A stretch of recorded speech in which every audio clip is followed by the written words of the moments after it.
A common phrase that you'll hear in some variation in Destiny 2 PvP is win your ones. But with that phrase, some questions might be popping into your head. Why is it important to win your ones? What can we do to give yourself the advantage in those gunfights? That's what we're going to be covering in this video today. What's up, dudes? I'm BRAVExHERO and welcome back to the channel. So you saw the intro and you're looking to improve your 1v1s. You're looking to take down any guardian that dares to square up against you. I'll give you a little substance on this video here. You want to do everything you can to win that engagement. But before we get into the tips, like always, if you're new to the channel, feel free to hit that subscribe button and turn on all notifications to stay up to date with all my content. Also, if you want to catch my YouTube streams, click that bell. Lastly, I've been doing a lot of videos going over tips and tricks for PvP improvement. If you guys are enjoying those, do me a huge favor and click that like button now because it lets me know to continue this trend. But without further delay, let's get into the video. Now, before we even attempt to win a gunfight, what's the first few things that you should try to do? Because you never just want to walk up to your enemy all nonchalant and just start firing your gun. You're going to want to start that fight off on the right foot. I want you to think of gunfights as like a small race. When that first shot is fired, that's when the race starts. Then they'll follow up shots and whoever wins the engagement wins the race. Now, keeping that example in mind, doesn't it make sense to start off the race with the upper hand? The next two tips is something you can do to start off that race with a head start. When it comes to winning more gunfights, one of the best things you can do is prime your enemy with damage. Start each fight with your enemy weaker than you are. That's 200 IQ plays right there. That's like chugging 4 or 5 Red Bulls before the race even starts. Here you go, Peter. It's on the house. So, what do you think? You're going to be wired. You're going to be ready to go. So how can we accomplish this? It's simple. You want to prime your enemy with a grenade, which is one of the best tactics you can do. Some of the grenades even limit your exposure. For example, skip grenades, cold snap grenades, and even the Titan solar grenades, what I like to call the halo grenades. Each one of these grenades give you the ability to limit your exposure by bouncing it off the wall and being able to prime your target early on. You can jump out of cover and start dealing damage. With the cold snap grenade, you don't even have to expose yourself. You can throw the grenade from behind a wall and it will tag your enemy if it's placed properly. And by doing so, you have the upper hand. Hence, starting off the race on the right foot. But you can cause damage all day. What do you do next? I just prime my target. I'm not going to nonchalant walk up to him now and fight. No, that'd be ridiculous. This is where you want to incorporate the power slide. Yes, I call it the power slide because it sounds really legit. When your enemy is damaged after getting primed by a grenade, this is your opportunity to engage. And what do you do next? The best way to engage is by sliding out of cover and start engaging. For any of you out there who have watched high-level gameplay, this is what a lot of these good players do.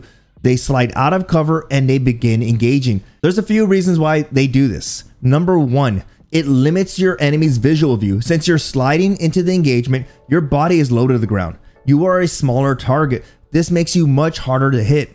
But this isn't the only reason to use the power slide. By doing this technique, you can now control the engagement. By sliding into the fight, you now have the opportunity to be the first to shoot. Just because you land the first shot doesn't mean you win the gunfight. But damn it, it gives you a huge advantage. The power slide paired alongside priming them with a grenade, big brain plays right there. I'd be lying to you if I said that's all it took to win every gunfight. Remember the race analogy? Well, we're barely starting off the race. After sliding at your target, you don't just want to stand there and stand still like you're frozen with stasis. What is the next technique you should be doing? Strafing.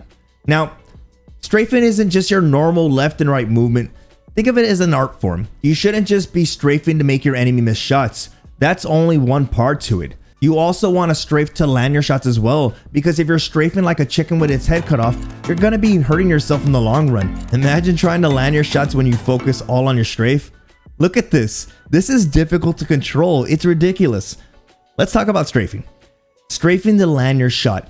If I leave my crosshairs in the center of the screen, can I strafe into my shot? Of course. Will it make it much easier to land shots? Yes. So you want to have a mixture of both. Strafing to land your shots and strafing to make your enemy miss you.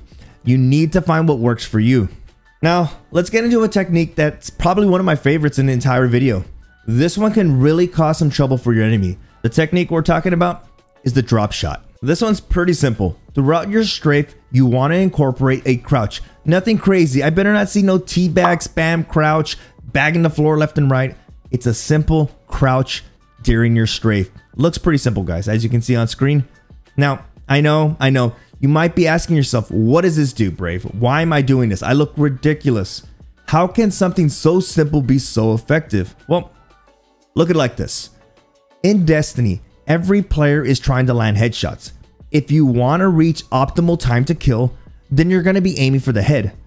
But by crouching, this will cause your enemy to miss. If they are hyper focused on your head and aiming head level, by crouching, you'll cause them to miss a few shots, ultimately giving you a huge advantage. Now, why am I telling you not to spam crouch? Well, it's simple. When you drop shot, you also have to be aware of your crosshair placement and need to adjust your aim when you crouch.